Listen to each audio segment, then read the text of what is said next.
Ready.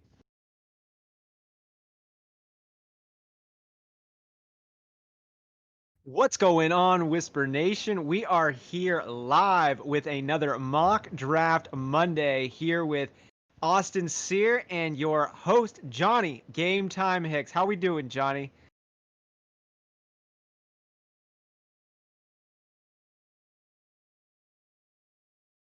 Per the course. It's just a strut of adrenaline straight to the main vein that we're happy to bring to everybody here who is joining us. We've got one spot left in our draft room. It's the number 6 spot. So if you want to go ahead and join us, hop into the sleeper draft room right now and get to mocking with us. We're going to be getting started here in just a moment here. I want to give a big shout out to everybody that we've got in the live chat. Let me turn this one down here. We got everybody who's in the live chat checking us out on YouTube, and a very big shout out to everybody here who is with us in the sleeper draft room. We got Groggy Style at the number 2 pick. We've got something Candy Warehouse, I think. It's getting cut off a little bit there at the 3. The Cat's Pajamas at 4. Game Time at the 5. That 6 spot is still available there for anybody who wants it. So jump on to the sleeper draft room and grab that number 6 spot. Number 7, Jacob Bley, number 1 fan. What's going on, Bley? Jimmy Joyner there at 8. We've got down Paco. Can't hear us?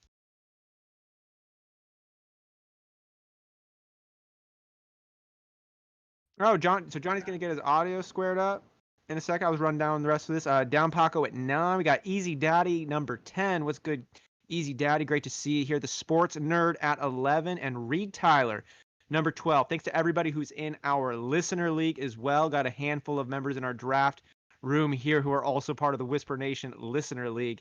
And if you're listening in right now, make sure you hit that thumbs up button. Give us one of those thumbs up right here on the live stream. If you haven't subscribed yet, please go ahead and subscribe to the channel. It gives us all of the energy we need to continue putting out this content that Johnny and Big Travie are doing on the daily. So now we've got a full draft room with us here. Johnny is getting a couple of his tech issues squared away, and we can go ahead and let us know, Whisper Nation. Is Johnny sounding? Is he coming in crystal clear now? Are y'all able to hear him?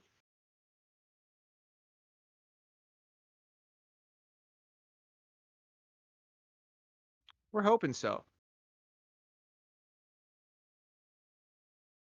Oh my God, it's my dream scenario here to run a whole one for you. I got you either way. But are we able to get this? We're doing a 12-team PPR mock draft. We're full. We can get this bad boy started now. 1 quarterback, 2 running backs, 2 or 3 wide receivers, Johnny.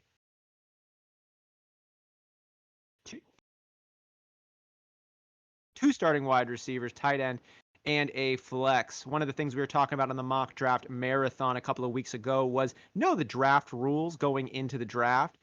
It seems like a common sense kind of thing, but it happens too commonly where people don't know those ones and they miss out. So make sure you know the draft rules coming in.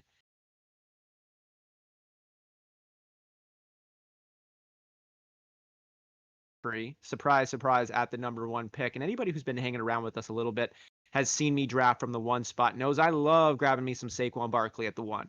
I think he is the most talented running back in the NFL. I think he's going to be the main vein of the New York Giants team this year. And barring a high ankle sprain, I think he's going to do just fine. However, the reports coming out of camp that Teddy Bridgewater is showing tremendous rapport with Christian McCaffrey has gotten me rejuvenated about Mr. 100-plus targets Christian McCaffrey. Now I think Saquon Barkley has a very good shot at getting 100 targets and a ton of receptions coming into this year. But Christian McCaffrey, that's what he's known for. That's what Teddy Bridgewater is looking to feed right now. And I'm just going to go ahead and bank on that floor of Christian McCaffrey and that breakout speed. But I still don't think you can go wrong, honestly, taking Saquon, Christian McCaffrey, or even going for the floor play with Ezekiel Elliott. Those 1, 2, 3 running backs, to me, you can't go wrong taking one of those picks. I know John, you have a couple things to say on this one. If we can hear him. I think I hope that I don't know, everything's coming through on mine. So we just got to keep trial and error until people can tell me that they can hear. We'll keep pushing on the draft here either way, and Johnny Game Time Hicks is going to continue to get his audio situation squared away. Oh, auto draft. Oh, you know what? I think this is a really interesting thing. We saw the number 3 player here. And his name is I getting think they cut can off. hear me. I think they can hear me. Can you guys hear me? Give me a We're back thumbs now? up. Give me a thumbs up if you can hear me, Whisper Nation. We good now. All right. Finally. All right. That was There we wild. go. That was wild. But here we are. We're back. We're are. together. Glad to see you. Glad to hear you. And I wanted to say, though, about this auto-drafted pick that the candy warch. It's a warch Was it auto? Was it auto? I'm pick? sorry. It's showing he's a green one. So it was. He is. But the time ran out. And it was auto-selected by the computer, which I think is actually pretty darn interesting. Because it is a auto-drafted pick where CEH is now going in the top 5. Now, this might be an outlier pick for a lot of people, but the fact that he was in the 3rd round a month ago and now is going in the top 5, honestly, I don't think it's unjustified. I think CEH is one of those few backs playing for a high-powered offense who could be the 1 through 3. You would take him top 5? I would take him number 4. I would not take him. Yeah, I can make the case for him number 4. You think that's blasphemous? I would take it if you were taking him number 4. Here's the thing. If you were taking him number 4, you have to bank on the fact that he is going to produce. You have to be so certain that he is going to be exactly what you think he's going to be. And if he isn't, you are greatly disappointed. And sure, but you don't have to have him be exactly what you're expecting him to be. You just have to have him fit the opportunity role that's slated in front of him. And here's the case for CEH in the top 5. You have a 1 through 3 down back. He's going to get the early down carries. He's going to get the goal line carries. He's going to be the pass catching back. He's going to be in on 3rd down. We don't know that for fact. We don't know. We don't know that. We don't know that for sure about Josh Jacobs to guarantee it. All we have is the word of Andy Reid, who has said he's going to be the guy. He said that he's going to be the guy. Every report coming out of camp suggests that CEH is looking really, really good. And I know you got a couple of handcuffs of CEH in a couple leagues that we're playing in. You made an offer for me for Daryl Williams just today in one of our other leagues. So I get that. But the way it is slotted, the first overall running back taken off the board in the NFL draft was CEH going to the Kansas City Chiefs, where Andy Reid has a long history of leaning pretty heavily on his guy, whether it be LaShawn McCoy or Jamal Charles or Kareem Hunt. And now it's going to be CEH coming in. So you got the early down work, you got the 3rd down work, goal line work, pass catching abilities, playing for the best offense in the NFL, led by one of the best arms we've ever seen in Patrick Mahomes, meaning the defense will never stack that box. They're going to have wide open lanes for a player like CEH to hit hard and take it to the house. So he's going to get chunkers all the time, and then he's going to have opportunities to get massive touchdown runs in a way that a player like Joe Mixon, Josh Jacobs, Miles Sanders just is not, because the caliber of the offense is so much inferior than of that of the Chiefs. Do you know what Brian Westbrook did his rookie year? What did Brian Westbrook do his rookie year? Nothing. Do you know what Brian Westbrook did his 2nd year? Nothing. Okay? It took 3 years for Brian Westbrook to be a good fantasy player. LaShawn McCoy, was he good his rookie year? No, he was not. His 2nd year, was he good? It was his 2nd to his 3rd year that he became good. The thing is we are reaching so much. We say how good did Saquon Barkley do his rookie year? Hold on. How good did Ezekiel Elliott do his rookie year? How good did Leonard Fournette do his rookie year? Hold on. Those guys were taken top 10, first of all. Those guys were taken top 10. There's a huge difference. It's the first running back off the board. There's a huge difference between first running back off the board and at taking them at pick 24 or 26 or 28, wherever they is Damian Williams in the picture? No, he's not. But Daryl Williams is, and Daryl Williams knows that offense. Darwin Thompson is in that offense as well. That we get this. Do you think those guys are going to pose a serious threat to CEH? I will tell you that Daryl Williams poses a big threat, because Daryl Williams is 225 pound, 6 foot running back, and they put him in that offense when Damian Williams went out of that offense. They put Daryl Williams as the running back. Why? Because he's a bruising running back that's good. And I'm not saying CEH isn't going to be a good running back. That's not what I'm saying. I think he's really good. I think he's really talented. But he is going to be splitting in this offense a lot more than I think than people realize. And we still don't know what his pass pro is like. Like, that's a big thing. If you can't pass protect, that's another big thing that you got to realize too. So you're not wrong. I just think that is there an opportunity for CEH to be a top 5 running back? Absolutely. Is he if he is a top 5 running back at the end of the year?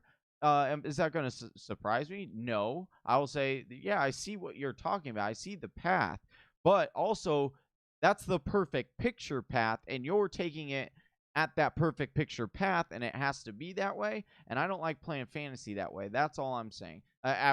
With my first round pick and my second round pick, that's all I'm saying.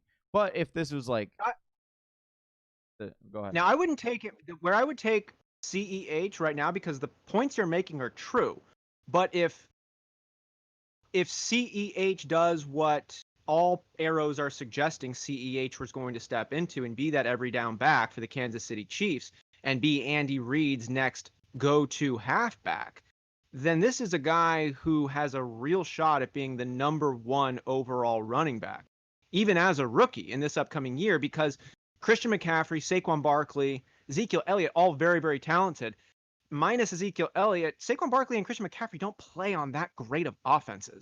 Like, they're not bad, but they're significantly improved because of their presence on it. I'm not saying CEH necessarily even makes the Kansas City Chiefs offense any better. He's just going to be that guy who has breakaway ability, playing on a team that you cannot stack the box in. So he's just going to have huge lanes. He's a very talented running back. He's going to catch passes. And because the defense is going to be so distracted, it's going to create crazy opportunities for this guy that a way that Saquon Barkley or Christian McCaffrey just aren't going to get. They're going to stack the box against those guys all the time. The other thing is that with Kareem Hunt, people want to say, oh, like this opportunity is very similar to Kareem Hunt. That running back class, when the thing was Kareem Hunt wasn't even projected to be the starter. It was Spencer Ware. And Spencer Ware went down, and they didn't have anybody else in that backfield, and that's why Kareem Hunt got the workload he got. That's different. It's a different story Kareem this Hunt was year. coming into the camp. You were coming into the camp with Kareem Hunt being the expected starter. He was taken in the second round of our league of record. Poppin took him in the second round. No, you were not. No, yes. Poppin took him second round league of record. Right, because it was after Spencer Ware got injured. Spencer Ware got injured week 2 of preseason. Or week 3 of preseason. And did Spencer Ware then ever take it over? Like, Kareem rises to the top. Do you think there's a single running back in the Chiefs backfield right now? Hold on. Do you realize? Are you listening to what I'm saying, or are you just trying to make an argument and point against what I'm saying before listening to it? Because I just said Kareem Hunt was not the starter originally. It was Spencer Ware. Spencer Ware got the ACL injury. He tore his ACL and was out for the season. They had no other running back, so they went with Kareem Hunt, and that's why he got the massive workload. It is different this year. They have running backs in that backfield that are way better than what they had back then. And so there's a single running back better than CEH. No. And as Andy Reid suggested, that anybody is going to get more work than Daryl CEH. Williams, Darwin Thompson are both projected. That's not the question I asked and Washington. They also went out and got DeAndre Washington. So there's a lot of guys there that could also take the role or take the opportunities. How many starting running backs do most teams have anyways? Do most teams only have one running back, or are they? They have 2. Are they 3? 2 to 3. Or like 5? 2 to 3 actually on the roster. Well, yeah, but they usually play 2 to 3. They usually Darwin Thompson. I know. I fell in love with what Darwin Thompson could have been last year. He just wasn't that dude. Did he even break like 3 yards a carry? Like, these guys didn't play that much. He only played on very I wonder why. Snap. Because Daryl Williams. Because Daryl Williams was playing. That's what I just told you. You're gonna die on the Daryl Williams train. No, I'm just saying be cautious. I'm saying be cautious. He could take the goal line carries away much more than people think. Or there's also DeAndre Washington. That's all I'm saying. Is it fair point? I'm just saying Totally that's why I point. would not take him top 5. There's too much uncertainty. No, I think that's fair. It's definitely an upside play. You're going for purely on upside, but it's also why he is going after a lot of these other guys. So it could be a sneaky pick, just like Saquon Barkley was or Ezekiel Elliott, when you just don't know. And that's a good point on rookies, Johnny, right? Like you really don't know. And even if you have a overly talented rookie, it's still up to the coaching staff of who gets the workload. We saw David Johnson sitting behind 3/4 of the season, his rookie year with Bruce Arians, and coaches just don't always give their best players the opportunities, especially when they're rookies. So we don't know. You're totally right. If you're playing on the upside, though, I don't think there's a single running back in the NFL who has more upside than CEH does. Yeah. But this is not the mock draft show about CEH. It's hard to say that with CMC sitting on the board. No, but there isn't as much upside with CMC because of that offense. It's just not as good of an offense. And CMC, I love the man, but how good does he do after he gets hit? You're going to be surprised by the Carolina Panthers offense. You have to realize where the offensive coordinator is coming from. Joe Brady just had the best and most explosive offense we've ever seen in college football history, ever. No one's ever done remotely what he just did. And I'm not saying, I know this is the NFL, it's not college, but I'm saying like it's just like Cliff Kingsbury. People wanted to doubt whether he was a good coach, and guess what? Like people don't see how good of a coach he really was because he was able to adapt. And I think that with the pieces that they got, like they went out, you're getting these coaches that are coming in and they're way smarter than what they were back in the old day, because I love the innovative game. Yeah, because you have analytics that tell you, that point out stuff that you just would naturally not really think about. And so it's hard to evolve, right? Like you see tradition holding it in. You saw how many times we've just been kicking that extra point, right? When finally a little bit of analytical approach was taken and said, y'all should be going for 2-point conversions more often than you are.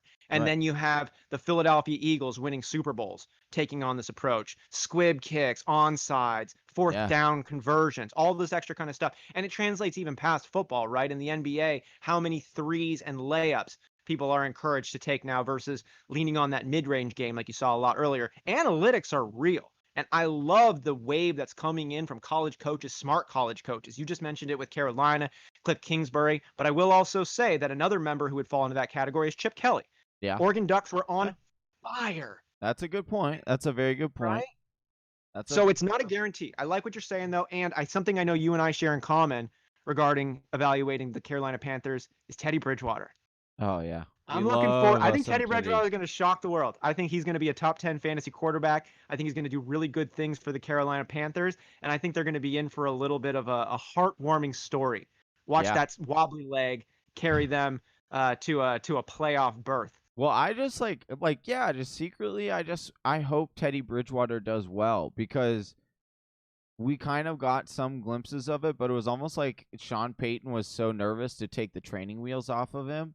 And so I think that, like, Joe Brady's – listen, like, they put the pieces around. Like, I don't think that – it's not like Teddy Bridgewater's going to be, like, this most really sexy – like, he's not going to be Lamar Jackson, like, right? Like, he's not going to be like, oh, my gosh, it's so fun to watch him. Like, it's going to be just really efficient, where like they get the balls and a ball to their playmaker around the line of scrimmage, and they or in space, and they let the playmakers do their job. And like that's going to result in Teddy Bridgewater racking up a ton of yardage and getting several touchdown or 3 touchdown games because he's got the easiest schedule. So I just really like Teddy Bridgewater. If people are kind of, they kind of notice at the end and they want to take advantage of people that are like, let's say you're waiting and you're like wanting Cam Newton or someone like that, and someone snipes them from you, right?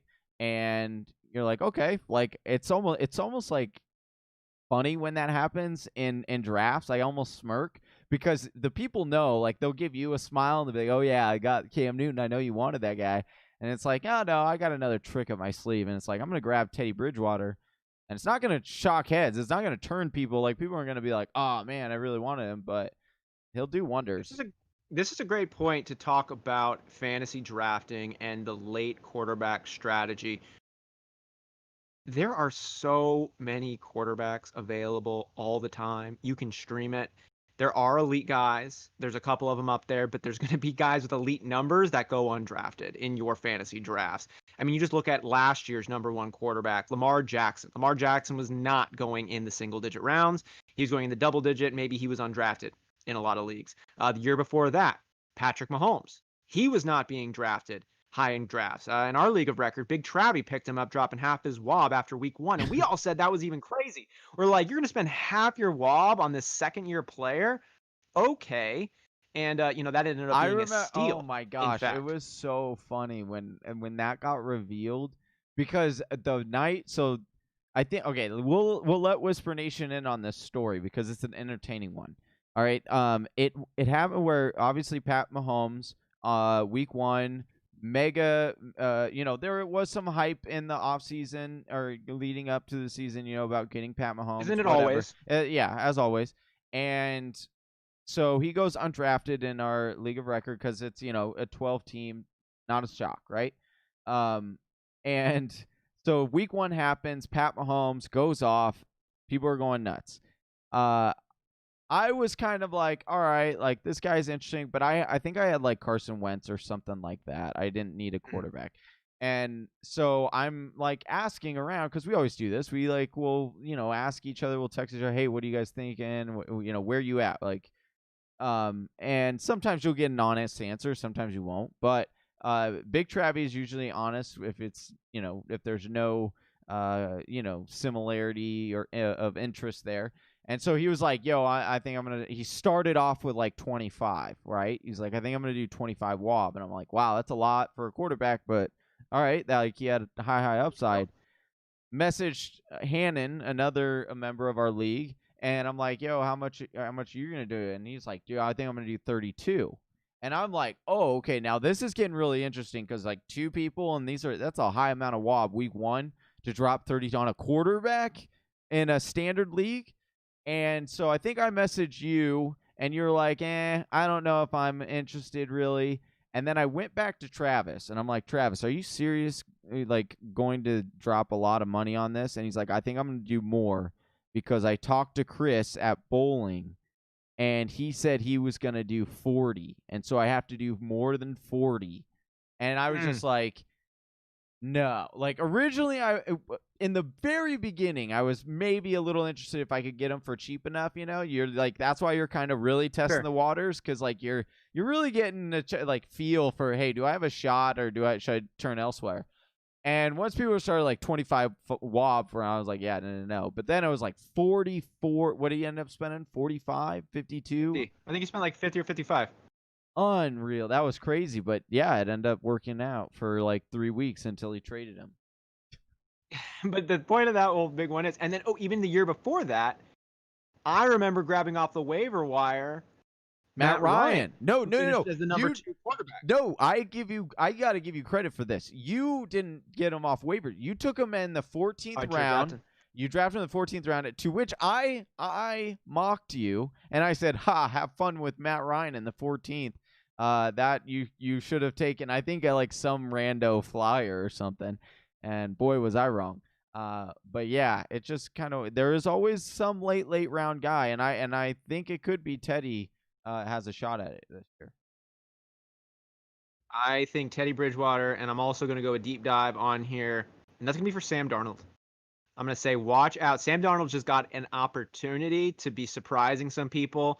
It was his second year last year. He had mono half the season. He's coming into another year with Adam Gase.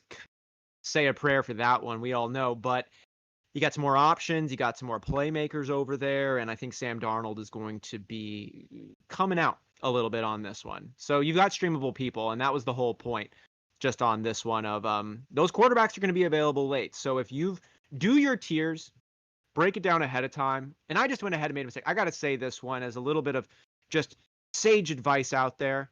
I'm going to be the cautionary tale. Don't be like me. Don't be like me, Whisper Nation. This is an honest story here. In our league of record, year 9, I'd never missed the playoffs. One of only 2 people who would never miss the playoffs. And last year, coming into our draft, helping out with the podcast, multiple leagues. We did a dynasty startup, which I rocked it. I'm coming in feeling like I know all of the teams inside, outside. $1 million bucks. I'm feeling like $1 million bucks. Feeling like $1 million bucks. The problem with it is I did not do the labor of breaking down my tiers. So then when you can really answer these tough questions of, am I going to take Mark Ingram or am I going to take David Montgomery? It's right there. Now you're like, Am I going to take Dak Prescott or am I going to take Kyler Murray? When you're sitting there and you're like, it's right there. Do that hard work ahead of time. Make the decision in your life easy. And as you begin to tier out your guys, you're going to find dudes later on that are really exciting to you. Guys that you say, like, there's no way I'm leaving this draft without taking him. And if I take him 3 rounds early, I don't even care. But if you don't mark those guys, there's a good chance you're going to end up forgetting about them, or somebody's going to swoop them up and you go, oh my God, how did I do that? And doing something so stupid like forgetting to take Lamar Jackson later on, took him in Dynasty Startup. Congratulations me, but did not grab him in our league of record. Travi does, wins the championship, and I missed the playoffs for the first time in a 9-year stretch. So don't be me. Don't be that cautionary tale. Do your tiers. Get the guys you want. If you want Dak Prescott over Kyler Murray or Kyler Murray over Dak Prescott, figure that out ahead of time. Don't be making those tough decisions when the clock is on and you're at the draft room. Well, and I think, too, to that point, if you do those tiers, you will also notice that you'll have groupings of guys. So, like, maybe if, like, you would see that, like, in my same tier, I have Kyler and Dak. So it's like, yeah, I'm really high on Kyler Murray, but if I were going into a draft saying I wanted to get Kyler and Kyler got was taken maybe right before me or whatever, don't get discouraged and don't get in your head and be like, oh yeah, that's okay. I still have Dak in this same tier, because, you know, at the end of the year, you're going to look and these guys are going to be so close with finishes, right? Like, and so I think that if you do it that way, it's a way to kind of stay organized and stay straight in your draft, and not get discouraged. But I also like it because, and one of the things, oh, go ahead. I was going to say, with that point right there, while I maybe would rather have taken Kyler Murray, I think Dak Prescott's got the experience, the weapons, the system. I like Mike McCarthy as his head coach. I think they're going to be leaning on Dak more than Jason Garrett did leaning on Zeke. And so I really like Dak's output this year, but I really love Kyler Murray and Cliff Kingsbury and DeAndre Hopkins coming over there and Kenyon Drake, boot or not. I like that as well. The thing is, what Johnny just said, you need to make sure you have ready to go. If your dude gets drafted, do not get down and out when the clock is on you, because it's only a 2-minute clock, if that. And if you are just saying, woe is me, this shit sucks, you are going to miss out on a real opportunity. And in this draft right here, in my personal one at the 4-5 turn, I've been loving taking either one of the receivers between Allen Robinson, Odell Beckham, or Juju Smith-Schuster. And I'm looking there because I've done a million mocks. I'm like, where are they at? Where are they at? Where are they at? And I'm like, oh my God, they were all taken the round before. My whole plan here was to take running back, elite tight end, and then swap back and forth. Running back, wide receiver, running back, wide receiver, running back, wide receiver, or to double up on 2 strong number ones like an Odell Beckham and a Juju Smith-Schuster right there at the 4-5 turn. But they were gone. They were gone just now, and it's a panic moment. But then you realize, wait, if they're already gone, there's probably somebody else then who fell in this situation. And lo and behold, Dak Prescott and Kyler Murray were both there. 2 guys I was very excited to grab. 2 guys who I have knocking right on the door of the elite category. And so if I had just gotten in my head and in my feelings and upset that this had happened, I would have done something like taken a slightly inferior wide receiver based on my rankings. Like, hey, I think Keenan Allen and Terry McLaurin are fantastic. But in my book, they're not a Juju Smith-Schuster or an Odell Beckham this year. So if I would have gone ahead and just grabbed second best and not reflected on the other research and see if they zig, where can I zag? And oh, hey, I wasn't planning on going with upside quarterback, but if all of the receivers that I wanted to grab were off the board and one of these guys fell, give myself that upside. And now I'm excited about it. Now I'm feeling good about this team again. But if I had pivoted and grabbed a Terry McLaurin or a Keenan Allen instead of one of these quarterbacks, I'll tell you right now, I would not be as excited looking at my squad or for the next pick as well. So just have those tiers ready to go ahead of time. Do the hard work beforehand. Draft in weird spots, not to give yourself what you want, but set yourself up in situations where you're not going to get what you want. And then what would you do? Yeah. Evaluate at the end. And well, that's a great point. I think similarly to what you were saying before, like if you mark down guys, like I've already noticed that doing all these mock drafts, like I'll be so caught up and emotional in one pick, and even though it's a mock, like, you know, you're trying to get your mocks as well as you can, you know, and you'll see, and you'll be like, oh, what should I do here? And what's cool is, like, if you're doing it here on Sleeper, what you could do is pause the draft. You can copy the draft, and I'll do this all the time. If I, like, let's say I'm 4 rounds in, I love the start of the first 4 rounds, then I'll hit copy I'll pause it, hit copy, and then if I'm deciding between 2 players, I'll go with one route on one mock draft, and I'll take that player, see how it pans out. And then on the other one, I'll take the other player and see how it pans out. And usually what I remember, or what I realize, is like, oh, I need to always remember that I have these late round guys, these dart throws that I like. And when I'm structuring my team, I need to remember that in these middle rounds because it'll make it easier. So yeah, it's just doing your homework is a big part, but, you know, that's why we like mock drafting. That's why we love mock drafting here on Mondays, every Monday on the Fantasy Whisperers. So if you are new to our channel, there are 18 people watching. We appreciate all of you guys. If you hit that like button, hit that subscribe if you enjoy this content. We do this every Monday, mock drafting, talking about people's teams, grading them, talking about football, all that stuff. And speaking of which, thank you for everybody here who is in there. All the 18 folks we've got here. Give a shout out to Jacob Bley, Christopher Dunning, ASMR Under the Cupboard, the Cat's Pajamas, of course. Big Travie, good to see you all here. Lil Gumper, what's good, my dude? Eric Zubert, Chelsea Byers, love to have you all on here. Want to answer some of these questions that we saw coming up. ASMR Under the Cupboard asks, who is Sam Darnold throwing to again? Nobody who people are getting super excited to draft in the single-digit rounds, but if you look a little closer, I'm personally excited about some of the weapons that they've got coming over. Jamison Crowder proved to be a reliable safety blanket for Sam Darnold last year. That dude is a PPR monster. Not getting a lot of yards, kind of like a poor man's Julian Edelman, but the dude swallows up targets. And you're in a PPR league, make sure you have him on your team. You're going to still be able to get him late. Anybody who's listened to us for a while knows how excited I am about 2 players, actually. Chris Herndon. I love what their tight end is looking like now. He was hurt a lot last year. He was dealing with some injuries, but he's looking like he's going to be on the field for the majority of the snaps coming in. And all the reports out of camp had suggested that Chris Herndon might end up being Sam Darnold's number 1 target. And Johnny, who is my boy, who is now turning quickly into the world's boy, but might not be anymore because he's a little bit injured right now? I don't know. Who is that? Josh Jacobs? Rashard Perriman, my man. Oh, sorry. I was like, I was making my pick, so I couldn't fully focus on what you're. Well, I was deciding on. So here's where I was at. I wanted to go Kyler Murray. Well, I went Kyler Murray. But I was real hung up because Deshaun Watson was there, and that double dip was mighty, mighty tasty, like, looking. So I kept going back and forth on, like, what I wanted to do there. So I was in deep processing of what I wanted my team to look like and potential there. So I was not true. Like, I only got parts of what you were saying. No, that's good. You got Kyler Murray in the 7th. To me, that is an absolute steal. But here's my pitch for Brashad Perriman. We're going to wait and see what ends up really happening. But Brashad Perriman, they brought him over on a prove-it deal. Brashad Perriman is a former first overall pick taken by the Baltimore Ravens a handful of years back. But the dude is only 26 years old.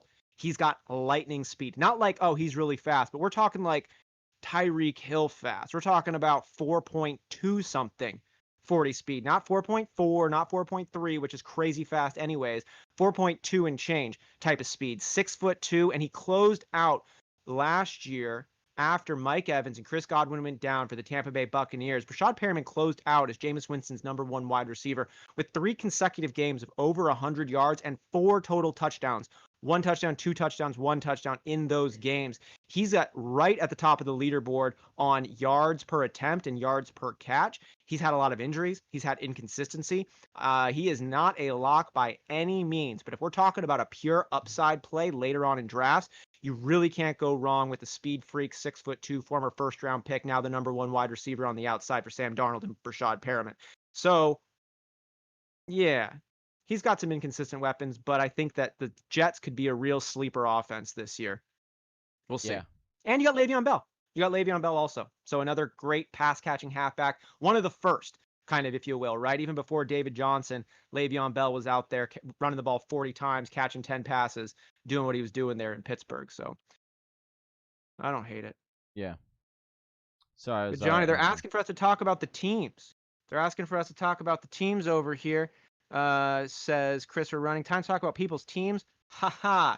Yeah, we can do that. Absolutely. Yeah. Now, we're also drafting with you, so we might have a little bit of pregnant pauses that we throw your way as we're doing our best to put together our best lineups that we can. But I wanted to ask Johnny, who right now, which teams are standing out to you as some squads that make you say, all right, there we go. I like where you're headed right now.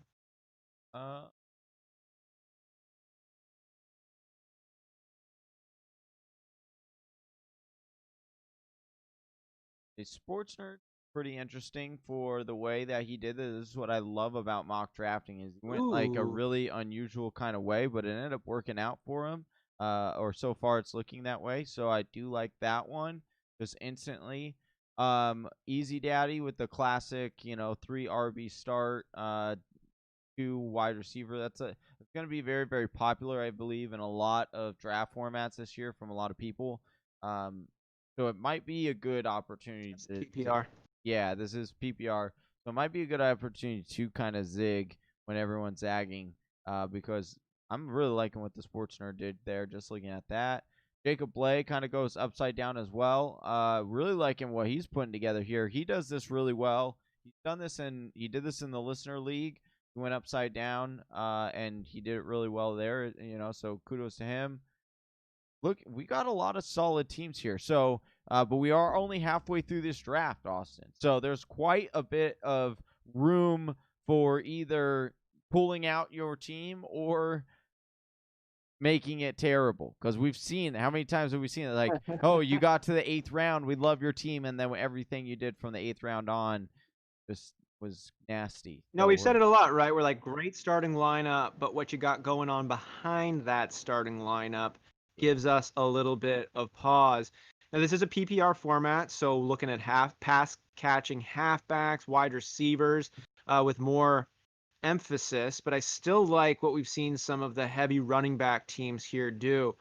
Easy Daddy, Josh Jacobs, Austin Eckler, Leonard Fournette. Man, if Leonard Fournette gets fortunate and Chris Thompson doesn't perform the way that the coaching and GM hoped that he would when they brought him over and gets another 100 targets, that's going to be a really nice pick up there. If Austin Eckler can repeat what he did last year, you're loving that. And Josh Jacobs, oh my goodness, if that man can get 50 catches, he's a top 5 running back over there. Great work that he does on the ground. You're just not seeing him catch passes as much as all fantasy managers would like.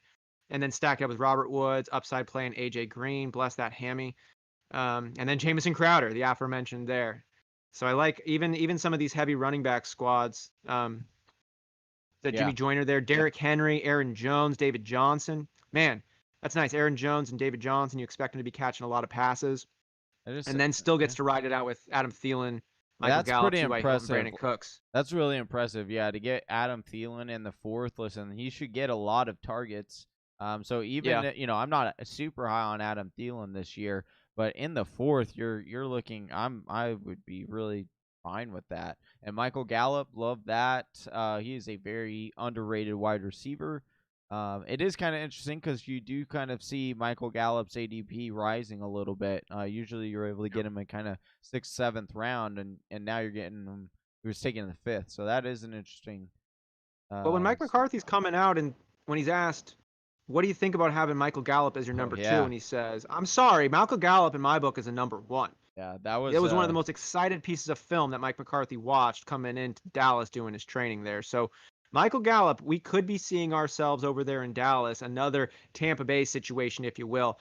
Dak Prescott went off last year. And now if he can continue to elevate and Mike McCarthy as his head coach, pushing that same kind of scheme you saw him do with Aaron Rodgers and the Packers for so many years, and you got a couple of elite talented wide receivers there and Amari Cooper, Michael Gallup, and your boy CeeDee Lamb catching those slot routes coming in their back. And then, oh yeah, you've got Ezekiel Elliott there to keep the defense honest. You could be seeing another Chris Godwin, Mike Evans type situation as far as I'm concerned. Oh yeah, and then you got Blake Jarwin as well. Really, yeah, and like let's not forget, like much as we like kind of talk about him being like the third wheel there, Michael Gallup, he was a first rounder last year, so or 2 years ago. No, Michael Gallup was a first rounder too. Oh right, yeah. Oh, his draft capital's huge. Yeah, so he's it's no like, sleeper. Like he didn't come out of nowhere. Yeah, so it's like like let's not forget that either. So yeah, no. I really like a Michael Gallup pick, and it is kind of weird though. I am having a little bit of difficulty placing him where I would take him. I am fine. I am fine with that. But it is a little interesting to be like, oh, you took him in the 5th. That is an interesting place to take him. But I mean, when you're looking at some of these other wide receivers, you're like, no, I wouldn't mind. I don't mind it over AJ Green. That's fine. There's a lot of injury concern there. Cortland Sutton. Cortland Sutton, I think, has breakout potential even more, but there was only like 3 games where he had over 5 targets last year, so there's that concern. You have more targets or more wide receivers coming into that backfield, more or in that share of opportunity there. So it is interesting to see if it's going to continue to climb or that's where it's going to be. Looking up yesterday, it was my big question because I love what Michael Gallup's about. I have set myself up, I think, in a disadvantaged position in previous drafts where I restrict myself to drafting only number ones on a team and I reject rookies. And hey, you got to put filters in somewhere, right? Otherwise, it's just such a huge pool of players to pick from. So traditionally, I've steered away from number twos if a number one is available. Yeah. I also just lean away from rookies at the wide receiver position exclusively for the most part, and quarterback position. I don't need to mess with that right now. But I looked up yesterday. I was just curious about this, of looking up last year's stats on how many of the top 24 or top, just the top list of wide receivers ended up actually being the number one wide receiver on the team, or how many were actually number twos who just performed really, really well. And I wasn't really surprised on what I ended up seeing.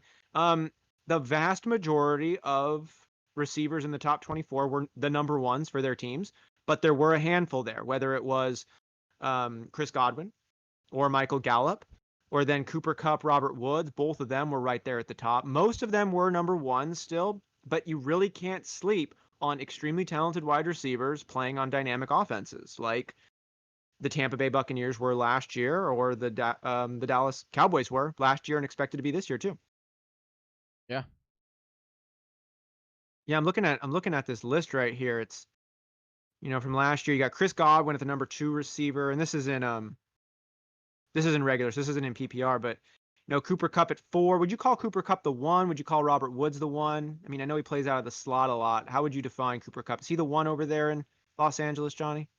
No, I would. Well, last year I would have said, yeah, he was the number 1, but I think this year is going to be Robert Woods. I think that Cooper Kupp is going to be the 1B. I think that Robert Woods will be the 1A. I'm just you think Jared Goff's going to lean on Woods? And I love Woods. Beat his ADP every year, Robert Woods. Yeah, I just think if you look at the target share of, I think they will continue the 12 personnel. And when you saw the 12 personnel on the field, you saw Cooper Kupp go from wide receiver 9 to wide receiver 32 from weeks 9 to 17, and then you also had like the other major reason why Cooper Kupp was even that high was because he had 5 touchdowns still. And what do we say every year? touchdowns are the most fluky thing in fantasy football. So if you're telling me a guy is losing his market share or his routes ran, and then you're also telling me that there's a high dependency of him even finishing as like a flex option, is that it's going to be reliant on touchdowns, it just kind of do too much for me. So that's why I like Robert Woods a lot. Because Robert Woods Robert Woods didn't score any, he scored 2 touchdowns last year, but I mean he still was the wide receiver 11 on the year. Like, that's insane. Or wide receiver 13, I think, or something like that. It's insane. Yeah, I think that the Rams are a tough team to peg because they had been such an incredibly proficient offense back in the Todd Gurley years. It's crazy to say back in the Todd Gurley years, but they were just flying. Brandon Cooks, Robert Woods, Cooper Kupp, that was it. And then Brandon Cooks gets hurt. Robert Woods steps up. Tyler Higbee comes into the play, all this stuff.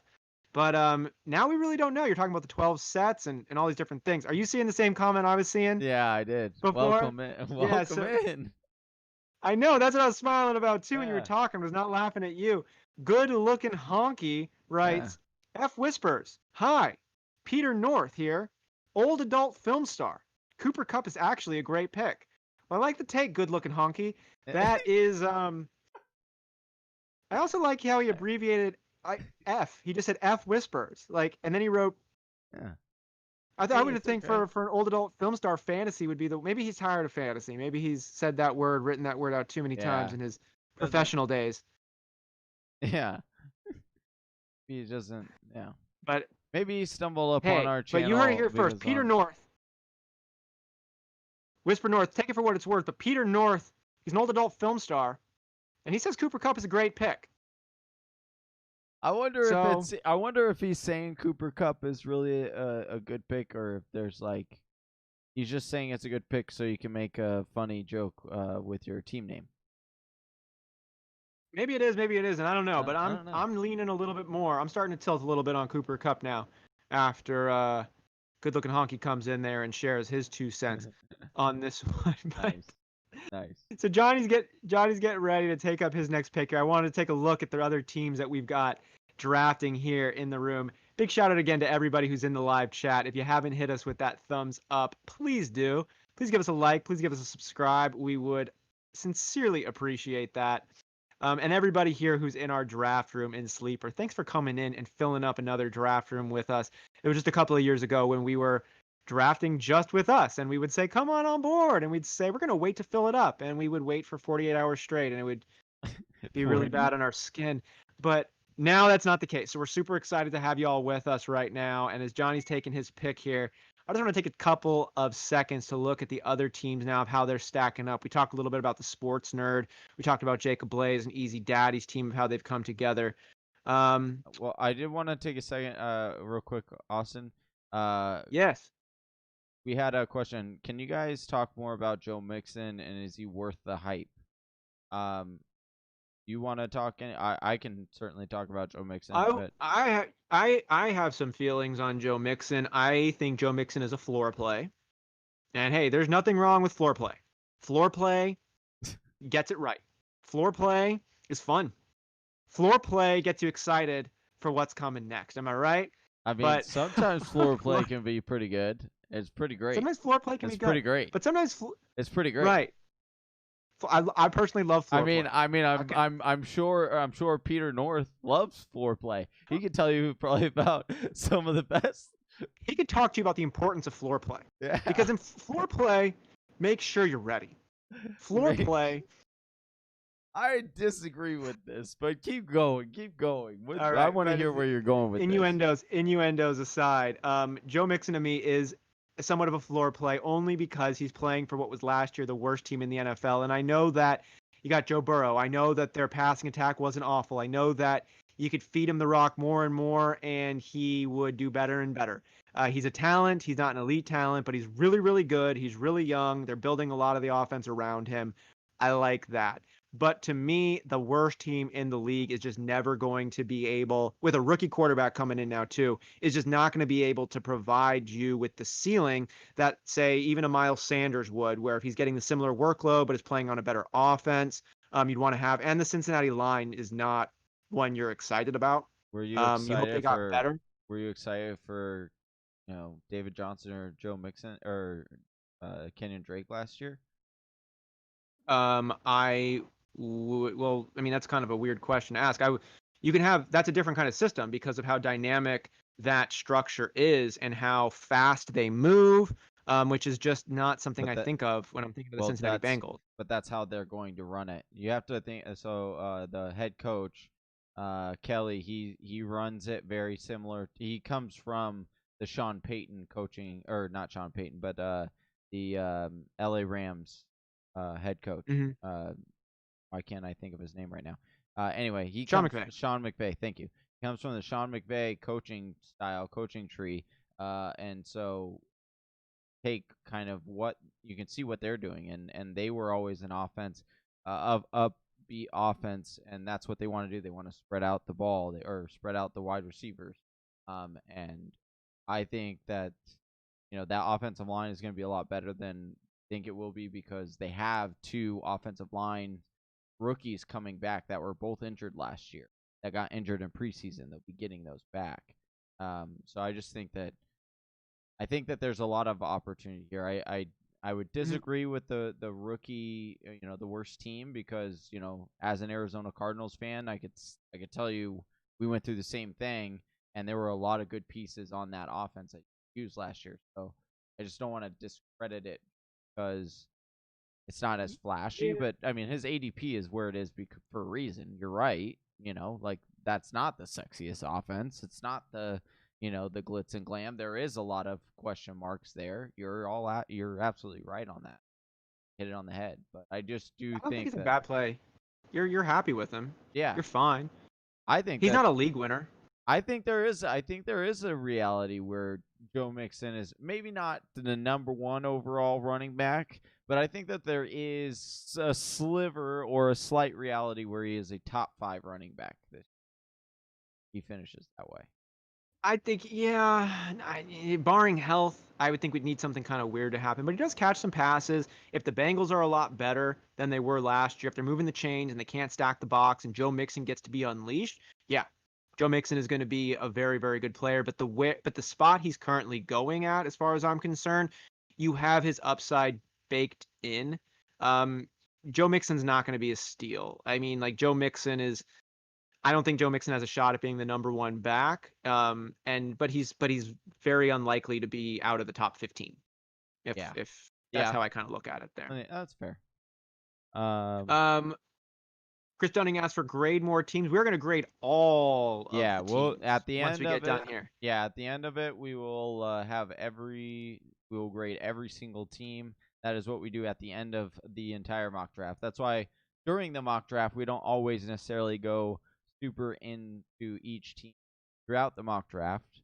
We'll talk about certain guys and things like that. And then at the very end, we will summarize each team and then go through each individual team and grade them. So welcome in, Christopher Dunning. We appreciate you. We haven't seen you before. So if you are new to our channel, please hit that subscribe and hit that bell notification. We'd love you to join Whisper Nation and join us on Monday nights to mock draft and join us for all the content we put out. It's pretty fun, huh, Austin? It's like Jerry Falwell Jr., man. The more, the merrier. Come on board, hit that bell, hit that subscribe. It gives us an endorphin rush. Thank you for that. Brett Royers asks a question I think Johnny's going to be a good person to answer for. He asks, how do you guys project Terry McLaurin's 2020? Solid wide receiver too? And would you take him over Devonta Parker and Robert Woods? What's your take on that, Game Time? Love Terry McLaurin this year. I think he is going to be I think his career is he's going to be a phenomenal wide receiver. I could see within, next year taking him top 10 or, top 12 on that borderline. I don't know. I would take him over Devonta Parker. I don't know if I would take him over Robert Woods. And what I would say with the Robert Woods one, it would depend on construction of your team. Robert Woods is going to have a very safe floor. I don't know if he is going to be actually I would definitely take Robert Woods over Terry McLaurin, but I do love Terry McLaurin a lot. But I definitely would rate those 3 receivers as Robert Woods, Terry McLaurin, and Devonta Parker. And I think that Terry McLaurin could be like a lower end, finish as a wide receiver 12, wide receiver 13, if Haskins can continue to develop as much and that chemistry continues to build. They have nobody else there. That's the big thing. They have nobody else at there. the receiver. Yeah. Yeah. And he showed that he was able to hold it down as that number 1 last year as a rookie. And Pro Football Focus had Terry McLaurin's rookie year as the number 2 ranked rookie season for all wide receivers since they've been ranking players. Odell Beckham Jr. was number 1, and a lot of other really great players. Mike Evans, Michael Thomas were on that list. Yeah. Also, the thing you mentioned there about Dwayne Haskins, this was a man who played with Terry McLaurin in college. So you're really hoping to see that chemistry continue. You're looking to see Dwayne Haskins take a big step. But the good side is, even if he doesn't, Kyle Allen is the backup quarterback over there in Washington. Kyle Allen, who was the quarterback for the majority of the season in Carolina last year, throwing to DJ Moore, coached by Ron Rivera. Ron Rivera is now the coach of the Washington football team, and he has compared DJ Moore to Terry McLaurin. He has seen what can happen with Kyle Allen connecting with his number 1 wide receiver. So Terry McLaurin is pretty quarterback proof this year, as far as I'm concerned. He did really well last year. And if he can do it with Dwayne Haskins, we saw in college him do really well. And we saw Kyle Allen pepper DJ Moore and lead him to a really productive season. So I also like Terry McLaurin. I'm also a big Devonta Parker fan, though. And Johnny, I always swing for upside on my wide receivers, and to me, Devonta Parker is the guy who broke out last year. We've been expecting it. We know the talent is there, and just the targets were just crazy at some seasons, at some points. With Fitzpatrick starting the year off, I hope to see him just pick up right where they left off. And then the quarterback question comes in. Like, if Tua does step in, is he going to go to that number 1 wide receiver as that safety blanket? I think it's a good case for it. You see a lot of times rookie wide receivers lean on their best playmaker. And it's pretty clear cut who the best playmaker there in Miami is. I mean, are we giving Preston Williams any love or anything? It's Devonta Parker, right? So I like that situation. Let's. No, there was none. I thought there was another question there. And Robert Woods, I don't think Robert Woods has ever underperformed his ADP, like in the last 7 years. Even back in Buffalo, he's an unsexy pick because he's not going to be a top 5 receiver. That's just not what he does. But he is going to get you consistency, and at the wide receiver position, my goodness, consistency is difficult to come by. He's like a poor man's Julio Jones. He's like, because he's not going to ever get you. He's not going to get you the touchdowns. Julio Jones doesn't get you the touchdowns. His career high in touchdowns is 8. Robert Woods, I think, is 6. I understand that, but so it's like you're getting like 1,500 yards every season. Right, and look at Robert Woods. He gets you like 1,200 yards every season. That's what I'm saying. He's like really a poor man. Yeah, like it's insane. Here, I'm gonna look it up on. Yeah, pull up the stats on Robert Woods. I'm genuinely, I will. Super curious about that.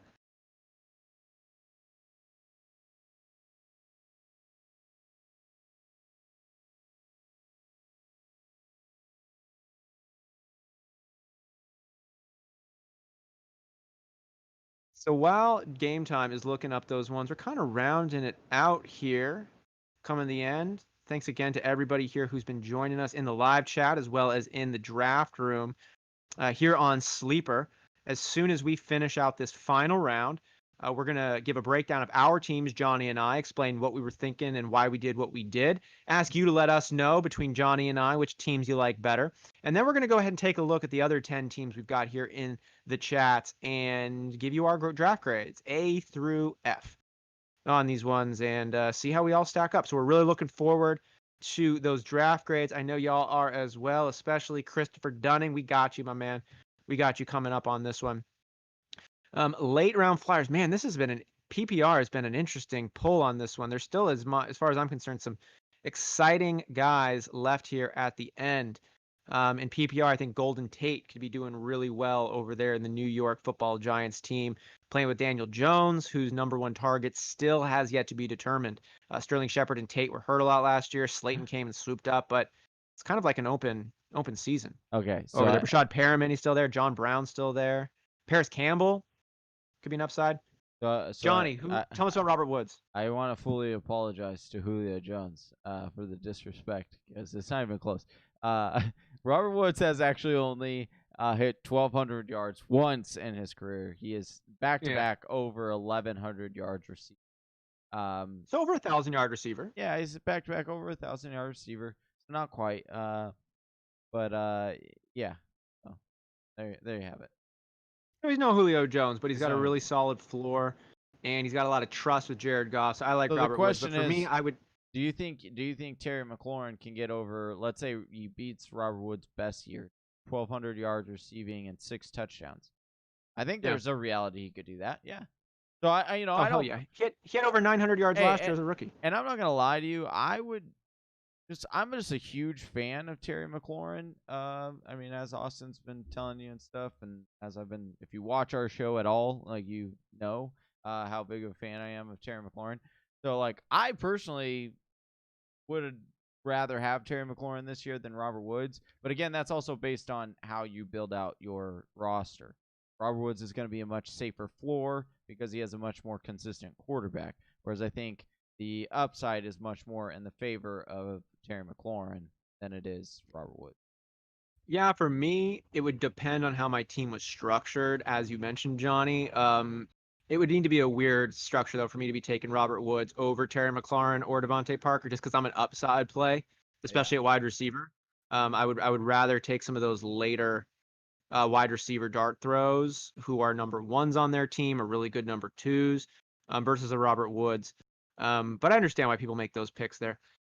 The Cat's Pajamas asks thoughts on Hooper. I've been hearing some good things about him and Mayfield. You've also been hearing some not so great things about David Njoku, who went down recently and wasn't looking so hot before he did. So, yeah, I mean, it just depends on how good the Browns' offense is. I think that Hooper can be, I would be much more higher on Hooper if I knew like the Njoku news like more long term.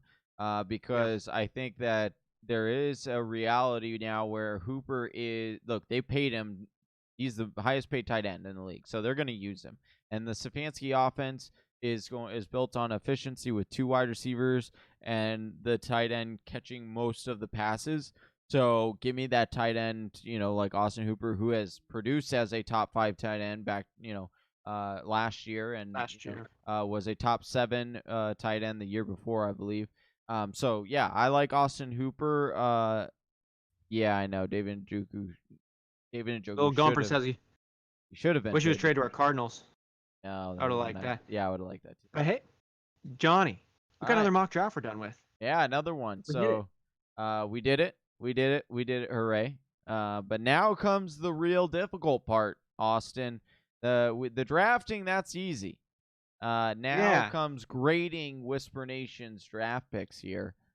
And let's start with ours. You want to give us a breakdown on your team, Johnny? Give me the word on yours. I'm going to give you the word on mine. Whisper Nation, let us know who you like between Johnny and I, and then we're going to go ahead and break down the rest. Yeah, so I went Alvin Kamara. I was deciding between Alvin and Dalvin. That's kind of funny. And I end up going Alvin on this one. I think that's where I would go ultimately. I just think the upside is I think Alvin PPR is poised. Yeah, I think Alvin is poised for a mega year. Nick, it is his contract year. I'll put that on note and put it on record. Then we have Nick Chubb. I took the second. Mike Evans in the third. Melvin Gordon in the fourth. I was kind of surprised Melvin Gordon was there in the fourth. Marquis Brown went real high upside here with my my second and third wide receivers. Actually, with all of my second, third, and fourth wide receivers in rigor, I went all upside because that's where I'm really finding I like there. Terry McLaurin was gone, and yeah. So Kyler Murray, somehow, some way, he was there in the seventh. That was pretty cool. So drafted him there. And then Tevin Coleman in the eighth. Jalen Reagor, like I said, in the ninth. Then Rob Gronkowski. I haven't drafted him a lot this year in drafts, but in the 10th round, because normally he's going in like the 8th or 7th round, which is way too high for me. But in the 10th round, why not take the gamble that he is truly, like Bruce Arians says, and he's in the best shape, since 2015. All right. And then I also handcuffed Noah Fant because I think Noah Fant has a chance to break out this year. And then Sterling Shepard and Brashad Perriman as well, just to give me a couple more dart throws at the end of drafts. So I like what I did here. I was kind of just going with the flow. I think it was an okay team for drafting in the middle, but I'm going to give you some credit on this one, man. I love this draft that you put together. I love the upside. The Alvin Kamara pick there at 5, very nice. Nick Chubb, we know the upside there. I love getting him kind of later in the second, as you did there too. And then Melvin Gordon in the 4th, even if he's in a closer timeshare with Philip Lindsay than people would hope for, getting him in the 4th, not bad at all, and tons of upside as far as I'm concerned as well for Mike Evans, who Tom Brady said wants to turn him into a living legend. Mike Evans is getting that dude's talent and consistency is slept on this entire offseason. I know we don't know what for. Maybe pretty much, right? Is he the poor man's Julio? Honestly, probably. The dude's like never gone under 1,000 yards. He's been a number 1 wide receiver in the past. He's still like 26, 27 years old. Yeah, he's young. Yeah, he's 27 years old. He's 6'5". The dude is an absolute monster. Love what he's doing, and it could be the best season he's ever had coming in with Tom Brady, even at 43 years old. Marquis Brown, upside play. Will Fuller play, upside play, my man. Kyler Murray at 7. I was considering Kyler Murray in the 4th, and you got him in the 7th, which automatically gives you the leg up on my team. Tevin Coleman, if you get a good share of that 49ers backfield, it's nice. Rager, I get the path is there. I'm just still not a fan of rookie wide receivers, and they got so many, but it could end up being the right pick for sure. Gronkowski in the 10th, especially after this Bruce Arians news that we heard. Bruce Arians saying that Gronk looks like the Gronk of 5 years ago. Man, and then Fant to back it up. Dude, I love this trade. I love this draft that you put together. But now let me go ahead and talk about mine, which I don't like as much, but I'm still not hating on it. Let's do this one. So Christian McCaffrey at the 1, PPR format, keeping my fingers crossed for another 100 targets. George Kittle, like taking this. I think he's the main vein, maybe the only vein with as many wide receivers as we're seeing going down in San Francisco. Chris Carson, unsexy wide running back, but he maybe should be. This dude gets close to 300 touches. He still gets passes out of the backfield. I love what Chris Carson could be about. Dak Prescott, we talked a lot about him, knocking on the elite door. Marvin Ingram, I know there's some competition back there, but it's all just competition for who's backing him up. Devonta Parker is going to be that number 1, broke out last year. Marlon Mack, still slotted to be the lead guy, Indianapolis. And even if he's just in a 50-50 load, not hating that behind that incredible line. Slayton, just an upside throw. Maybe he stays as Daniel Jones' number 1 wide receiver. Mecole Hardman. I'm not the hugest fan of this, but I'm kind of just hoping something goes down. Sammy Watkins becomes irrelevant. And Mecole Hardman's relationship solidifies over there with Patrick Mahomes, but this is definitely a little bit of a dart throw. Damian Harris could be the number 1 starting halfback in New England. I think there's a lot of paths to make that happen. Mike Williams, I think, is still getting slept on as well, given Tyrod Taylor is going to be the quarterback. From a 50-50 ball, he calls him an 80-20 or a 70-30. Mike Williams just comes down with it. I know he's dealing with a little bit of a shoulder issue right now. Came down hard the other day, but we've got time before the season starts. I'm not worried about that.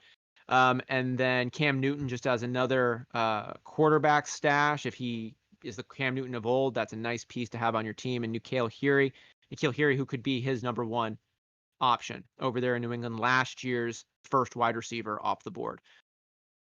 So that's my take on this. Whisper Nation, let us know. Mark Ingram. So let us know on these ones. And while you're letting us know, we're going to let you know. Johnny, you want to take us off? Hit him with the first breakdown? Yeah, so we had Groggy Style, took Saquon, James Conner, Travis Kelce in the 3rd. I like that value there. Kelce fall to the 3rd. DJ Chark, Terry McLaurin, back-to-back in the 4th and 5th. Really good roster so far. Jordan Howard, then Julian Edelman in the 7th. Latavius Murray in the 8th. Jerry Jeudy, then Alan Lazard in the 9th and 10th. Aaron Rodgers in the 11th. Anthony McFarland in the 12th. And then Chris Herndon in the 13th. I liked what this team did up until the 8th round, and then I think it went. I do like the Jerry Jeudy pick, but I think Anthony McFarland, I think is going to be. It's going to be a little bit before the Anthony McFarland. Oh, he has James Conner. That's what he. I see. That was nice. Okay. I do like the receiver. I actually do like this team. A little nervous for the Aaron Rodgers as the quarterback, but there's a lot of quarterbacks available. So I would give this a solid. I would give this a B+ actually. I'm going to give it a B plus as well. Yeah. DJ Shark and Terry McLaurin. You only get to start 2. Terry McLaurin, DJ Shark are 2 you look at, and those are guys are No, not it's bad 3. whatsoever. 3 in this one. Oh, okay. Excuse me. So then Edelman or Jerry Jeudy. Jerry Jeudy's getting a lot of positive comments coming out right now as well. I think he's going to be slotted one of the few rookies that you can actually lean on this year. And Kelsey, elite tight end over there. It's a solid B. It's a solid B on this one for me. Moving over to Candy Watch. Sorry, it cuts your name off on this. John Candy. Something on there. So number 3 pick, CEH. I know that was auto drafted, but nonetheless, CEH and Kenny G with your first 2. He took Lamar Jackson in the 3rd. It's nice to see him fall into the 3rd for you. Cooper Kupp, followed by David Montgomery, Stephon Diggs, and Tyler Boyd, a couple of wide receivers there. Chase Edmonds, backup running back in Arizona. Tyler Higbee out of Los Angeles is going to be his first tight end. You got Daryl Henderson Jr., banged up a little bit right now. Josh Allen is his backup QB.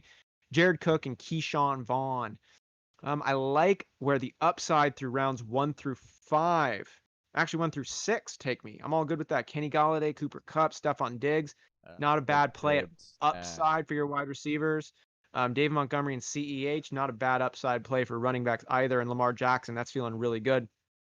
It's the depth that gives me a little concern. Chase Edmonds there in the 8th. You're going to need something to happen to Kenyon Drake. And hey, he's in a boot right now, so maybe that's not a bad pick. But if Kenyon Drake is feeling good and all systems are a go, that's a little bit early over on that one. Daryl Henderson is broken down at the moment, so who knows what his role is going to look like. It's a really good starting lineup. I think there's some question marks at the depth spot, but I really love the upside that you're coming in with, and we're not going to bank on injuries. So I'm going to give this one actually a B plus, given Kenny G, CEH, Lamar Jackson. That's exactly. Stephon, I like that. That's exactly where I was going. B plus. I think that's perfect. I do think the upside is there for sure, though. I like it. All right, the cat's pajamas now. Cat's pajamas. All right, Ezekiel Elliott, the first round, then Tyreek Hill, Todd Gurley, Amari Cooper, Raheem Mostert. So just alternated his first 5 rounds of running back, wide receiver, and then he took Devin Singletary in the 6th, Jarvis Landry in the 7th, Zach Moss in the 8th, Tony Pollard, Justin Jefferson, Carson Wentz in the 11th, Austin Hooper in the 12th, and then Paris Campbell in the 13th. I like this team a lot. I think that this team, now, he may struggle. The depth of the wide receiver position is certainly in question here. But I will say with the stack at running back, there is a potential there to make some moves. It's very easy to acquire a wide receiver when you can give a backfield of running backs, like as Devin Singletary and Zach Moss, or if you were only to give like a Raheem Mostert, I think get a very solid wide receiver back in return. And you're still fine because you have enough depth there at the running back position. But you do also have the upside of Paris Campbell and Justin Jefferson and Jarvis Landry doing what they possibly could. Yeah, I like this team. I would give the Cats Pajamas an A- on this draft. I like it. I do too. I'm gonna stick with an A- there as well. Look at those 1-2 stacks. Yeah. Zeke and Tyreek. Yeah, that's oh my nice. Goodness. Like that's nice. And then you take, look, when you've got the Buffalo backfield, you got Raheem Mostert. You don't even have to bank on Raheem Mostert because you got Todd Gurley, Ezekiel Elliott, and whoever's doing better there in Buffalo. And then Tyreek Hill, Amari Cooper, Jarvis Landry. I'm not hating that start either. Yeah. Thomas here in the chat says, yeah, pick 4 won the draft. So that's a great pick there. So now we're jumping to the 6th pick here. Dunny's Flock, 6th overall, takes Michael Thomas to start and Chris Godwin with a couple of wide receiver stacks there. Darn, in a PPR league, that's a nice 1-2.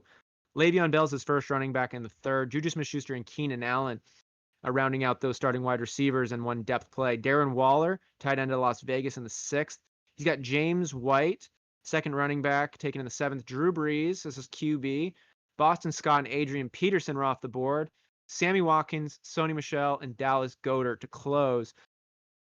Wide receivers are phenomenal. Michael Thomas, Chris Godwin, Juju Smith-Schuster, and then Keenan Allen as a depth piece. I love that. I love the volume that's coming with Le'Veon Bell. Also a little bit sneaky in a PPR because he's still going to catch passes. And James White, You expect him to catch passes. It's all he's ever done his entire career, but he also has had Tom Brady as his QB. So we'll see about that one. Boston Scott and Adrian Peterson. Ooh, this You're is sitting like back on those ones. this is This real is real thin ice here. This is like a team that's like it's good. There's a very like it's good, but wide receivers are man, elite. Running it's backs are. ice is thin. Ice is thin. I'm not a big Drew Brees fan. If yeah, I'm not either. Especially at the 8th round ADP. And if Le'Veon Bell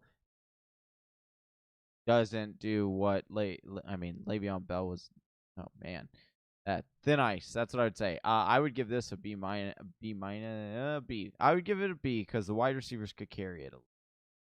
Yeah, and Keenan Allen is going to be in his flex. Of course, we're doing 3 wide receivers. Yeah. Here, I keep thinking we're just doing 2, but it's going to be Keenan Allen the flex. So it's nice. Keenan Allen gives me a little bit of pause though, given Tyrod Taylor is going to be the QB now. Keenan Allen is an amazing route runner, got great hands, but all of his career he's had Phillip Rivers throwing him the ball, which is also why he's going later. I love the Darren Waller pick though. He's going to be a vein for his offense. Because it is a full point PPR, I'm going to go B+ on this one. All right. A little scary at the running back position, but I think he's got enough weight. Well, no, I'm going to drop down to a B because you got quarterback Drew Brees. Not a big fan there, and I'm a little nervous about that depth. But these wide receivers are very, very nice. Yeah. Hope they do what you can expect. Jacob Bley, Johnny. All right, so Jacob Bley, number 1 fan of the show. Dalvin Cook in the first, then takes Patrick Mahomes in the second. I like the change up there. Then takes DJ Moore, AJ Brown, DK Metcalf. So kind of goes RB anchor kind of strategy here. Then gets DeAndre Swift, J.K. Dobbins, Tyreek Cohen in the middle round, 6, 7, and 8. I really like that. He did a good job on this. CeeDee Lamb in the 9th, Anthony Miller in the 10th, A.J. Dillon in the 11th, Jonnu Smith in the 12th, and then Duke Johnson in the 13th. I really like this team. I think Cat's Pajamas still has a slight edge over Jacob Bley's team, but I love what he did here. He really maneuvered the draft really, really well. I would give this an A-. This draft an A-. And the thing I love the most about it is DK Metcalf went after Tyler Lockett. You heard Big Travis say it so many times with it, is if you can take Tyler Lockett, in my opinion, should be going before DK Metcalf. That relationship is undeniable with Russell Wilson. Yeah. And DK Metcalf is a force, but he's not going to be doing better than Tyler Lockett. I think something weird would need to happen. But Jacob Bley's team is phenomenal here, right? You got Dalvin Cook, who's the number 4 running back for me. Patrick Mahomes, number 1 QB. Love the stack of wide receivers there. And then just the part that really takes this draft home for me is these combination of number 2 running backs in round 6, 7, 8, and even 11. DeAndre Swift, J.K. Dobbins, Tariq Cohen, and A.J. Dillon. All backups, kind of. Well, DeAndre Swift, you're expecting to be the lead dog. So that's really nice there. But then J.K. Dobbins, if he can get some time in Baltimore, God forbid anything happens to Mark Ingram, that's looking super juicy. And then Tariq Cohen's going to have a role regardless. And A.J. Dillon with those big old thighs, end of the year in a cold Green Bay, you might see some increase in touches out of A.J. Dillon, which could be really productive. So I like this one as well. Jimmy Joyner there at the 8th spot takes Derrick Henry, Aaron Jones, and David Johnson, core of running backs, but rounds 2 and 3 with pass catching upside, really nice. And then this is that crazy stack of wide receivers. It felt like he just kept getting value. Adam Thielen, Michael Gallup, T.Y. Hilton, and Brandon Cooks. Super good over there. A couple of tight ends, Hayden Hurst and Evan Ingram. Love those upside plays there. Tom Brady as his QB in the 10th. Deshaun Jackson, Preston Williams, and Darrionton Evans to close it. Love that he paired Darrionton Evans with Hunter Henry there. Lock up the Tennessee backfield. Not a huge Aaron Jones fan in redraft leagues, but in a PPR format, there's nobody in the running back room who's going to challenge Aaron Jones to catching passes. It's not Jamal Williams. It's not going to be A.J. Dillon. Something weird's going to need to happen. David Johnson was AP wide receiver of the year a few years ago, and he might have lost a little bit of a step. He might not. had lost a step. Bill O'Brien sure doesn't think he had. Wouldn't have traded one of the best wide receivers in the NFL if he thought David Johnson was slowing down. So this is a super solid squad. I got to give him an A-. Yeah, I think I'm right Might there even be with an you. A. Yeah, Might even be an A. I think this is a top 3 team for sure. I'm on the Yeah. borderline of like A minus. That's exactly where my mind was going. I think it's very well constructed. Even like the interesting thing of going back-to-back tight ends in the 8th and 9th really works because you get the high upside of Evan Ingram. You get that kind of Hayden Hurst, what if Hayden Hurst does actually truly take over, which is interesting because it is a very nice team. All right, next one. Calm down, Paco. Here. We got Devonte Adams in the first, Kenyon Drake in the second. Then we had back-to-back wide receivers here with Calvin Ridley and then Tyler Lockett. Then Ronald Jones, Cam Akers in the 5th and 6th round. You continue to see Ronald Jones ADP creep up. Don't be surprised if you start to see it, in the 4th round come next week or come 2 weeks. It seems to be on that trajectory. And then you have Deshaun Watson in the 9th. That's a great pick there. Marvin Jones Jr., another very good value pick. Henry Ruggs the 3rd. Carry on in the 10th. Wow, that's a good one. And then Nyheim Hines in the 11th. Blake Jarwin and Eric Ebron as the 2 tight end dart throws here. I do like Blake Jarwin and as a tight end dart throw. I'm just out of all the ones at the tight end position, I am the least excited about him as a dart throw, but he does have that potential for sure in the Dallas Cowboys offense. I do like the wide receivers that he's stacked up here. Very solid. The running backs as well. Very solid running backs. I would give this a B plus because no. I give this an A minus. This is an A minus team just because of the tight end. If they had a little bit better tight end, I would have instead of Nyheim Hines here at 1109, if they would have grabbed Hunter Henry instead, and I think Nyheim Hines would have fallen to that 13 round, or even he would have probably fallen to the 12th here. I would have done that, and then I would have said this is like an A team. I'm gonna go B plus A minus for me, and the only reason it's not a strong A is while this 3 stack of wide receivers is very strong, it's not the strongest stack of wide receivers that we've taken. Calvin Ridley to me is really good, but we talked a little bit before about number 1s and number 2s, and Calvin Ridley is definitely the number 2 behind Julio Jones. Mm-hmm. Versus, you could I would rather have Allen Robinson or even AJ Brown, Odell. I would take those over Calvin Ridley. I know people really like Calvin Ridley, and they should. But these guys who are going to be the veins for their passing attack, it's a little bit higher of a floor for me. And then Tyler Lockett, I really like that piece, but Tyler Lockett and Calvin Ridley have some inconsistency question marks I'm a little bit concerned about. Yeah, that's a good point. Yeah. So when you go for a wide receiver heavy team and it's just not quite as strong as some of the other 3 wide receiver sets and people who got them a little bit later, that is the only pause. But I mean, this stack of running backs too, I mean, we're kind of sleeping on it because Kenyon Drake has the upside to be a top level, top 6, top 7 running back. He was a top 3 running back after he got traded to Arizona. There you go. And we could see more of that. They know they want to see more of that. Ronald Jones, the upside on him is Bruce Arians and Tom Brady's number 1 halfback.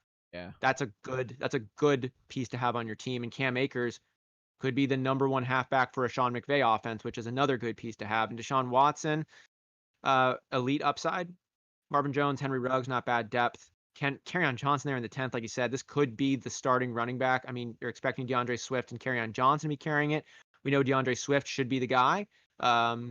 Doesn't mean he will be the guy. So getting Kerryon Johnson that late to me is pretty nice. So it's B plus A minus right there to me. Really, really nice job with the running backs and the quarterback selection there. I like that. Moving on to Easy Daddy at the 10 spot. He takes Josh Jacobs, Austin Eckler, and Leonard Fournette, going with a running back stack. Robert Woods and AJ Green, his first two halfbacks, and Jamison Crowder there in the 7th. He took Antonio Gibson right before that. His tight end is Mike Gesicki out of Miami, Jared Goff in the 10th, Bryan Edwards in the 9th, and then Bryan Edwards in the 10th, Matt Stafford in the 11th. So two quarterbacks there with Goff and Stafford. TJ Hawkinson, we're hearing a lot of good things out of camp about him, and Scotty Miller. I really like the first four. Josh Jacobs, Austin Eckler, and Leonard Fournette in a PPR format is pretty nice. If Leonard Fournette can get as many targets as he did last year, especially, you got Austin Eckler to balance that out, which is good. Robert Woods, we talked before about how you'd build your team, and if I'm taking Robert Woods as my number 1, I do like having AJ Green there as my number 2, given that you have really high upside in AJ Green, but I'm just the floor is horrible, non-existent for AJ Green, and Jamison Crowder's ceiling is pretty low, and Robert Woods' ceiling is pretty low. You want to hear a crazy stat? So Bryan Edwards' ceiling is low. John Ross is going into his 3rd season in the NFL. Yeah. 4th season. NFL 3rd. John Ross has played the same amount of games as AJ Brown over that, as AJ Green over that same amount of time, and we know how much John Ross has missed time. So it just goes to show how much. I know we don't count on injuries, but AJ Green's making it really hard not to factor them in. Yeah, I know. It's just unbelievable. So I got to give Easy Daddy here. I love the upside play here, but the floor is subterranean for me with a lot of these receivers, and the Matt Stafford pick I like more than the Jared Goff. So I'm going to go with a B- on this one, just because of it's a PPR format, and those wide receivers have a very low floor. Jamison Crowder and Robert Woods are fine, but their ceilings are low. You need AJ Green to be the AJ Green of old for you to be excited about your receivers, and I'm just not feeling that this year. So yeah, I would agree. All right. So we got the sports nerd, Julio Jones, DeAndre Hopkins. He goes the opposite while everyone else is taking running backs.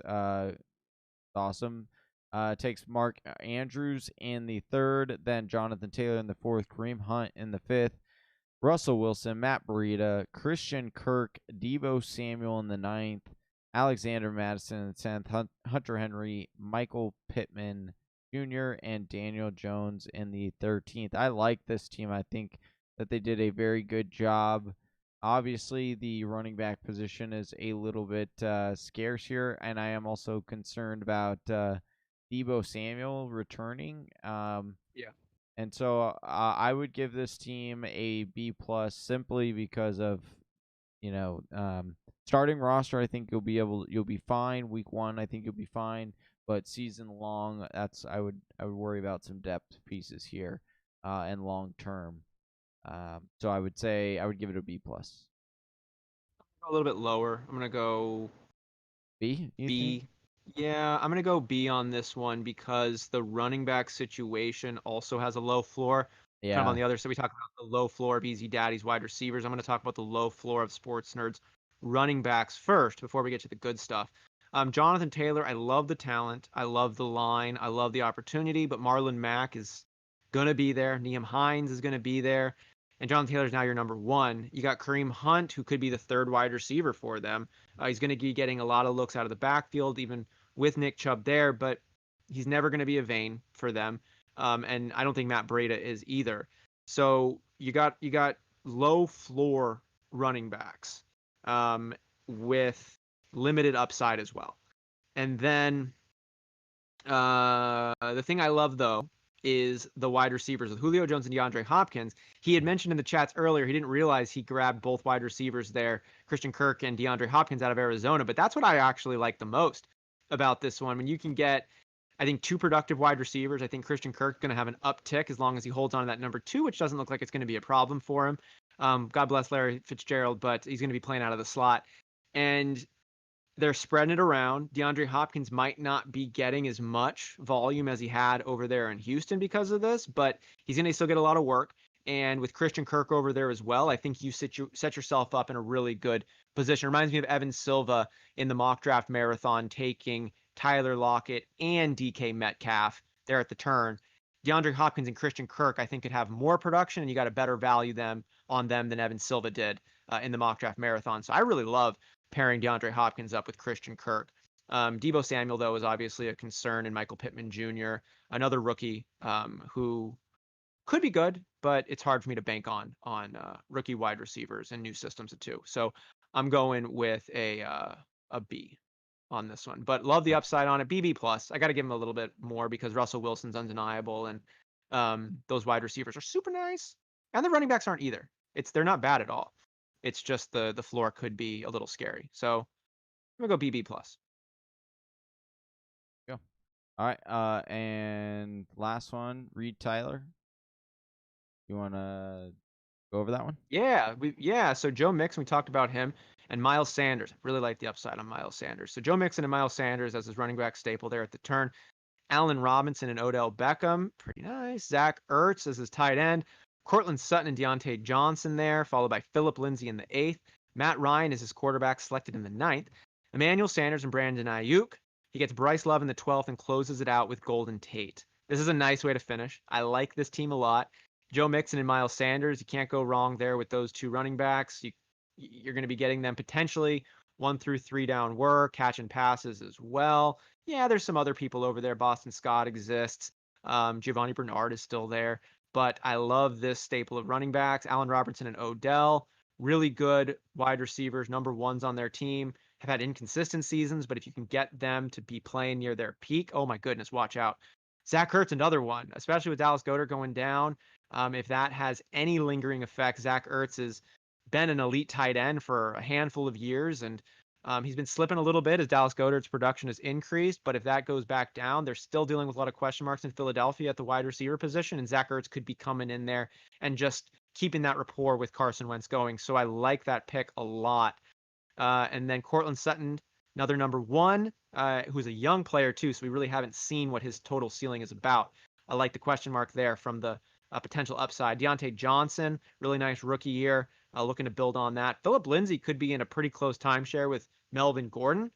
We've talked a lot about this. We expect Melvin Gordon to be taking more over, but in case he doesn't, you just got a good portion of a run-heavy backfield there in the 8th, which is nice. Matt Ryan gives you top 5 performances any week with that stable of weapons that he has. The defense doesn't look that great, so expect him to be still playing from behind and making big plays happen to Julio Jones, Calvin Ridley, Hayden Hurst, and now Todd Gurley. Emmanuel Sanders and Brandon Ayuk, good upside over there. And Bryce Love, we know they're dealing with a lot of question marks in Washington, especially at the halfback position, but there is a path to relevancy for Bryce Love, big time. And Golden Tate and PPR, the last pick of this draft, that's a nice Mr. Irrelevant pick there in Golden Tate. So yeah, I got to look at this, good quarterback, really good tight end, good set of running backs, really good set of wide receivers. I'm going A-, actually. It's like an unsexy A-, but I don't know how I can give him anything lower than that. He has no holes. No holes, good depth, pretty good upside. It's like I'd be shocked to see this team miss the playoffs. So yeah, it's a very, I would give it a B+. I like the wide receiver depth there. I like the running backs. I think he did a really, really good job. The only concern is some of those bench pieces, but again, it's a long season. There's waivers and all that. Yeah, no, I think he definitely he would be competing. Potter loves it. Yeah, I know. Potter's going a little crazy here. He's hungry. or maybe he hates it. He's like, no, I don't like it. I hate it. No, he loves it. He's just hungry and wants me to feed him. Yeah, so B+, really like what Reed Tyler did here. Good job, Reed Tyler. Always joining us on Mock Draft Mondays. We appreciate you. We appreciate all of you here in Whisper Nation. Thank you so much for joining us. And again, on another Monday night, we got this one started an hour later, and y'all showed up as you always do. I can't even tell you how exciting and how much fun it is for Johnny and I. So thank you so much. If you haven't liked and subscribed before we close this one down, please be sure to do that. We still got the draft kit is still available. Get yourselves ready. We've got all of those details, all of the pathways to championship land ready to go for you. It's available for $15, thefantasywhispers.com. Check that out. Be sure to follow us also on Instagram and on Twitter, dropping nuggets on there every day. Set you apart from the rest of your league. Johnny, is there anything else? No, that's it from me. Potter says we're done. Yeah, he's like, let's sign off now. All right. And with that, we will. Until next time, Whisper Nation, that's Austin Sear. I'm Johnny Game Time, and we're out of here. Peace. Love you guys. Peace. Come on.